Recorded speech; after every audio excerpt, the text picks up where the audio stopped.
the NBA playoffs, the NBA finals hit a crucial stretch this week, and the Bucks reeled off 3 consecutive wins. The series is completely flipped. It's 3-2 Milwaukee after last night, heading back to Milwaukee for Game 6. And Joe, last night, of course, Milwaukee winning 123-119. I want your instant reactions from that game last night. It was definitely at the end of it, I was definitely on the edge of my seat. Fair enough. You know, I knew the Suns couldn't win in 5, but I was really hoping they would come back from this, and you could have been right for once and get the Suns in 6 call, but it didn't happen for either of us. I got last year's finals right exactly, so this year no I one couldn't get it right. Cares. Yeah, I was 4 for 4, and then of course Giannis Antetokounmpo, Jrue Holiday, and Chris Middleton had to just mess it all up. Jrue Holiday was like probably the most the best player I saw last night compared, not Giannis. The best improvement, you mean? Yeah, the best improved player. I mean, dude had like what, three pointers? I mean, that's more than any other game, I feel like. I mean, it looked like every shot he made winning. Well, there's no he did go 12 of 20 and 3 of 6 from 3, so every shot impressive. he made winning. Fair enough. Yeah. Fair enough. Yeah, no, I mean, I agree, Joe. I was shocked just looking at this, right? We were texting about this last night. The entire Suns starting 5 had 10 plus points, and 3 guys had 20 or more, and Booker dropped a 40 piece and they still lost. And that's what's shocking, right? When we look at this box score, and it's not just the box score, the game in general, the Suns are deeper. This was a high scoring basketball game. On paper, the Suns should have won this game. But the difference was Giannis, Middleton, and Holiday all clicked at the same time, and they were steadier throughout the game. And I think that allowed them to really weather those Phoenix runs and ultimately hold on for the win. If there was one game where those 3 all needed to go off at once, it was this one. And that's why they won last night. Yeah, definitely. I mean, what was it? 32 from Giannis, 29 from Middleton, and 27 from Holiday. Yeah. And Holiday, I mean, he's more of a passer. He's more of a, he facilitates and stuff, but like 27 is more impressive from him than. Yeah. And don't forget about the 13 assists as well. Like, this dude was just falling out of his mind defensively. I mean, there people talk about Jrue Holiday being one of the best defensive guards in the league, and that's been established for the last few years or so. He was the one who stripped Booker at the end, if I'm not mistaken. So he was locked in the whole night on that end of the floor. Ultimately, Phoenix, right? They look good in the first, and they look good in the fourth in spurts. But ultimately, that second and third, Milwaukee managed to really seize control of the game, and they were just steadier. They were more confident, more comfortable, and they made enough plays down the stretch to weather that run late. And that's honestly my reaction to it, Joe. All right. Yeah, so definitely. I got to ask, in general, how did Milwaukee swing this series so fast? Just on a dime, really. And how can Phoenix counter that going into Game 6 on the road with their backs against the wall? Well, Games 3 and 4, I think a bit of the blame has to go on Chris Paul and his turnovers. Absolutely. In the first 4 games of the series, first 3 or 4, don't fact check me on this. He had 17 turnovers in the series. Yeah, and he had already. 15 through games 2 through 4. Yeah. That was his first time ever hitting double digits in turnovers in any of the series the Suns played this playoffs. And it shows it was a problem, a lot of points off turnovers for the Milwaukee Bucks, and that honestly helped seal the deal for them on games 3 and 4. Yeah, and also, I mean, we got to talk about Giannis in games 2 and 3. I mean, he was just bullying in the paint. Middleton drops the 40 piece in game 4, which was absolutely ridiculous. And Chris Middleton, last night, his numbers still very impressive, obviously 29, 7, and 5. But I mean, some of those shots he hit in both games 4 and 5 were unbelievably absurd. He had an and one fadeaway late in that game. I got to give them massive credit. The other thing we got to talk about, the bench for Milwaukee has kicked to life recently. Bobby Portis last night had 9 off the bench, and then Pat Connaughton had 14. He's averaging over 10 points a game in this series off the bench. When you're playing a Phoenix team that has such a great starting lineup and has guys like Cam Johnson, Torrey Craig, Cameron Payne, who can all kind of come in and pitch in a little bit, you need your bench to be on. And Milwaukee had that. When you have the glass advantage, you have your stars clicking, and you have some guys on the bench contributing, it's really, really tough to stop them. Yeah, definitely. Okay, Joe, what can Phoenix change going into game 6? Because ultimately, right, it's not looking great. They're heading on the road to Milwaukee down 3-2, and they need to get a win, and they're not playing their best basketball. So what needs to change for them? Well, it's not looking great, but it is looking better, I will say. I mean, game 3, they lost by 20. Yeah. And game 4, they lost by 6. And this was a loss by 4. Chris Paul only committed 1 turnover, which was good for them, but he also was just looking like he wasn't helping that much by passing or any of his shots. I know he hit 3 for 3 on the perimeter, but I mean, some of his shots were just sloppy takes. I mean, yeah, there were a lot of it fadeaways. didn't help. Yeah, I'm with you on that. Chris Paul needs to play better basketball. Well, what else? Yeah, I mean, I hate bashing on Chris Paul. Okay, I'm gonna say that. But I also just think it needs to be said that there are 5 points that didn't count in the first quarter. A great dunk by Devin Booker, which would have led to a flagrant foul on Giannis. Okay. Well, it's a flagrant. Okay, fair.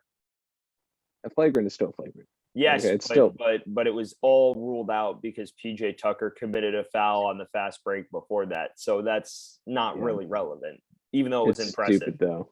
I wish it counted too, because that was an incredible dunk. But let's not get it twisted here. And then there was another foul that no one could hear. That was another problem last night. No one could hear the whistle called. So when Jay Crowder hit that deep 3, he thought it counted because and I mean, so that's 5 points. That would have gotten them the win maybe. But I just need to say that I'm still a bit butthurt about that. Fair enough. I'm with you on Chris Paul, Joe. The turnovers were unacceptable last night. His numbers, if you look at it on paper, don't look bad, especially assists. But he was a little shaky, especially in quarters 2 and 3. He was up and down. He's been missing a lot of mid-range jump shots that we're used to seeing him make. And last night he hit a couple of those down the stretch, which were big, and he woke up in the 4th. And that's why I think they have cause to be more optimistic, right? Because Chris Paul was playing better basketball in the 4th quarter last night. He can translate that into game 6. You just need more help for Devin Booker right now. I mean, Devin Booker's dropped back-to-back 40 pieces. I think he's the first player in NBA Finals history to lose both games after dropping 40 in each. So that's classic Devin, though. I mean, he is the guy that dropped 70, right? And lost they lost. Game. Yeah, they lost in Boston. It's classic Devin. Yeah, and you can't even fault Phoenix on the glass. They only got out rebounded by 2. I think the biggest thing, and I was tweeting about this last night, you need to clamp Holiday and Middleton bare minimum, because you know Giannis is going to get his. He's always going to go 20+ and probably grab 10+ rebounds most games. What you need to do is you need to get those guys who run pick and roll with Giannis out of the game, because then you can converge more on Giannis and make it more difficult for him. The biggest thing was when Holiday and Middleton are both hitting, they can mix up so many pick and roll sets. You can run Holiday as a handler, Middleton as a handler, Giannis as a handler, and with any of those guys. And it just, because you're paying so much attention to everybody at once, something's got to give. And they usually were jumping out on Holiday, drawing 2 guys. Sometimes you hit Giannis inside with 8, just 8 on him. So I just think that you need to make sure that the guards who run pick and roll with Giannis Antetokounmpo are taken care of. Because if you do that, you can converge more on the actual centerpiece that you need to worry about. So in game 6, the main focus has to be, of course, you have to limit Giannis. But to do that, you need to limit his supporting cast so they aren't drawing your attention as much defensively. Yeah, 100%. And if any Suns fan sees this ever, this is the game to win. Game 6, it needs to be won. That is obvious. It's loser go. It's winner go home. But game 7, you get the home court advantage. Yep. Okay, In and that that building. crowd is insane. Yes. Win or loses finals, that crowd is going to damage that city somehow. And I mean, it's going to be like Philly all over again. Yeah. Yeah. But this is the game you need to like go out there and show your support. I mean, the Suns, they are so close to their first championship ever. Yep. So get Chris Paul his ring, even though it seems like he might not deserve it right now because he's been sucking for the past 4 games. Get him the damn ring. Do it for CP3. Do it for CP3. All right, Joe, we got to segue. We'll talk more about the crowd in a second because I want to hit on Suns money man in a little bit because that dude legitimately bankrupted his bank account to go to this basketball game. But Joe, I want to know which X factor in the last week. So since we recorded our last episode after game 2, that was so long ago. I know it's so long. Which X factor has delivered the most in those 3 games, and which X factors let you down the most as an NBA fan? Okay. Well, one that let me down the most, I think I've been saying it the whole time, Chris Paul. Yeah, fact. Okay. I mean, he's 17 turnovers this whole series. Not good for a guy who's like supposed to be one of the best passers like of all time. Mm-hmm. Yeah. One, because he wasn't that good. The Bucks, it's weird because for game 4, it was Chris Middleton for me. Yeah. Yeah. Like amazing 40-point game. Game 5, however, it changes to Jrue Holiday. Okay. I don't think that game would have been like, I don't think the Bucks would have won if Jrue Holiday didn't play the way he did. Fair enough. I agree. I mean, Chris Middleton, he had a great performance. Jrue Holiday, I think, got them that win along with Giannis. Mm-hmm. Yeah. Okay. That's my answer. My X factor that's given me the most cause like for optimism, Pat Connaughton. Like, well, I talked about him earlier, but Pat Connaughton in the last week, he had 8 off the bench in game 3, which and shot 60%, 50 from 3. He's dropped 11 and 14 in back-to-back off the bench. And again, we talked about Milwaukee is not as deep as Phoenix. And yes, you'll look at the box scores and say, oh, well, there's 8 guys on either end. Is Jeff Teague really that valuable? The answer is no. Jeff Teague has been getting his Twitter slander this whole series. He's not the Jeff Teague we saw in Atlanta. Meanwhile, you're looking at the bench for Phoenix, right? Torrey Craig puts in a shift defensively. Cam Johnson is a sharpshooter. Cameron Payne's been great all playoffs. So you're looking at Portis and Connaughton as really who you're leaning on off that bench. Connaughton's been huge in terms of, and then obviously Jrue Holiday. Jrue Holiday's been up and down for me because I remember it might have been game 4. I think it was 4 of 20 in a game. And defensively, he's been amazing. But last night he was elite. And that's the thing that I got to give him his credit for. So I'm going to go back and forth. In terms of letdown, like it's tough because I wouldn't say outside of Chris Paul, anybody on the floor has been incredibly disappointing with the exception of Holiday in game 4.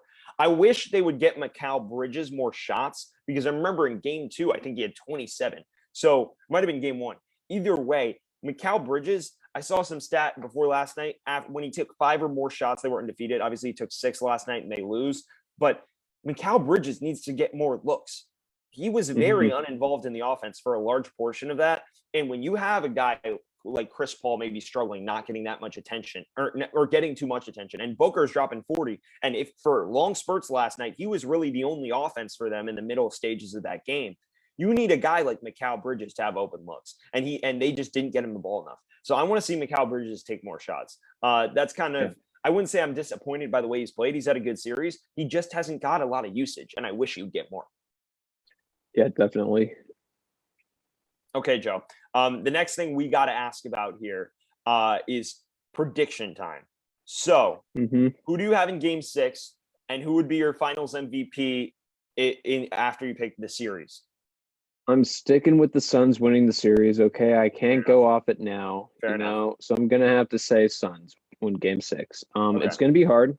Okay, it's in Milwaukee, but I think Chris Paul, like didn't commit as many turnovers as he did in 2 through 4, which is good. I mean, it was a closer loss than the other games. So it feels like they're leading up to another win. Yeah, so I go back and forth on this because Phoenix has not played well the last 3 games. Yeah. They've had their moments. My thing on this is I'm with you. I picked Suns in 6, and I can't jump off the Suns bandwagon if I pick the Suns. Also, you're right about Chris Paul. He started playing better later in the 4th. I've learned if there's anything in sports, if there's anything with the Bucks, we saw them go down 3-2 to the Nets and win that series on the road. So for me, when I look at this, I know you can't get too high or too low and overreact. I got to stick with Phoenix in game 6. And then if they're going to the Valley for game 7, as impressive as Milwaukee was last night, I don't know if they're able to win a game 7 in that environment with Suns money man chucking dollars at them on the free throw line. So I'm going to pick the Suns as well, even though it might go against every logical bone in my body.